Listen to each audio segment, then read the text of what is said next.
আমার একটা সুন্দর সহজ সরল মন ছিল।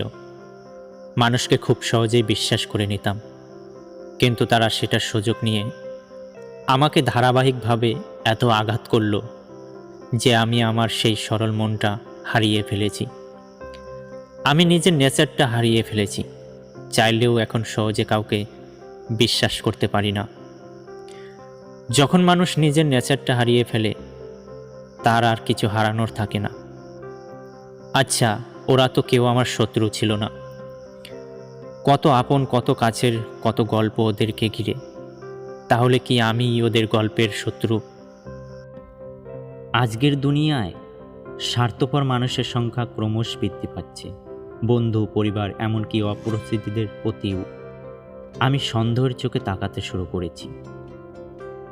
কারণ বিশ্বাসঘাতকতার ঘটনা এখন নিয়মিত। আমি আমার মতোই ঠিক আছি। বয়স বাড়ছে, বাড়ুক। চোখের কোণে কালি পড়ছে, পড়ুক। প্রিয় মানুষগুলো হারিয়ে যাচ্ছে, যাক। আগের থেকে দেখতে একটু খারাপ, সে হোক। কারো মনের মতো করে নিজেকে সাজানোর কোনো ইচ্ছে নেই আর। যার ভালোবাসার ইচ্ছা, সে আমাকে আমার মতো করেই ভালোবাসবে, না হলে থাক।